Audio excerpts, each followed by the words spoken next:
ఇప్పుడు అత్తిలి వెళ్ళాలండి బస్సు ఎప్పుడు ఉన్నదండి? అత్తిలి వెళ్ళాలండి. అత్తిలి అంటే బస్సు 6:30 ఒకటి ఉందండి. 6:30 కంటే ఆ తర్వాత ఎప్పుడు ఉందండి? తర్వాత అంటే 7 గంటలకు ఒకటి ఉందండి, 7:30కు ఒకటి ఉంది, 8 గంటలకు ఒకటి ఉంది. 8 గంటల కంటే మరి ఫస్ట్ బస్ ఎప్పుడండి? ఫస్ట్ బస్ 5:30కి అండి. అంత ముందు ఏమీ లేదండి? ఫస్ట్ బస్ అడిగి అంత ముందు ఏం లేదంటావేటయ్యా? అర్థం లేకుండా మాట్లాడుతున్నావు. కొంచెం ఎర్లీగా వెళ్దాం అనుకున్నామండి, అందుకోసం పల్లెటూళ్ళం కదండి. తెలియక అడిగామనండి బాబు, మరి అంత కోపడిపోకుండా. మరి ఆ తర్వాత ఎప్పుడండి? 8:30 తర్వాత అంటే 9 గంటలకు ఒకటి ఉంది, 9:30కు ఒకటి ఉంది, 10 గంటలకు ఒకటి ఉంది. 10 గంటలకంటే మనకి కుదరదులేండి, ఎందుకంటే కుర్రోళ్ళు వచ్చాం కదండి. మరి కొత్త కొత్త సినిమాలన్నీ రిలీజ్ అవుతాయి, చూద్దామని ఒకటే గొడవ. మరి ఆ తర్వాత ఎప్పుడండి? తర్వాత బస్సు అంటే 11 గంటలకు ఒకటి ఉంది, 11:30కు ఒకటి ఉంది, 12 గంటలకి వయ కంచుమూరి రోడ్ ఒకటి ఉంది. కరెక్ట్గా 12 గంటలకు ఒకటి ఉందండి. వీళ్ళు తెచ్చుకుంటే అన్నీ ఎలాగ ఉంటాయండి బాబు.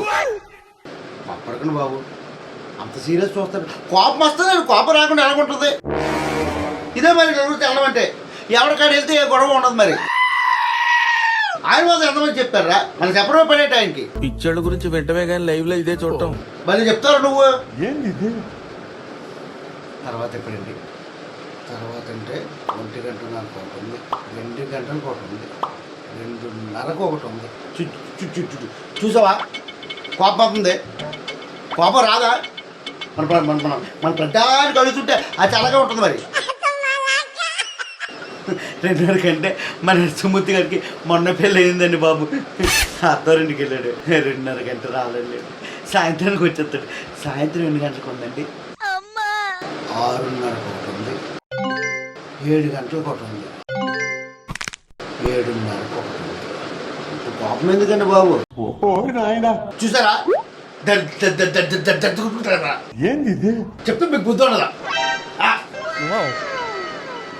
తర్వాత ఇప్పుడండి 9 గంటలకు ఒకటి ఉంది, 9:30 లాస్ట్ బస్, 9:30కు లాస్ట్ బస్ అంట.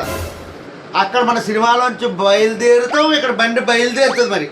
మరి బండి అందుకోవాలి, మరి చూసుకో. మరి సరే సర్లే, ఎన్నెన్నో అనుకుంటాం. తర్వాత ఏం లేదు కదండి.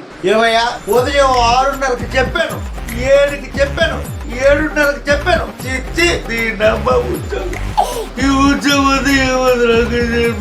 ఇంటికి వెళ్ళిపోతుంది.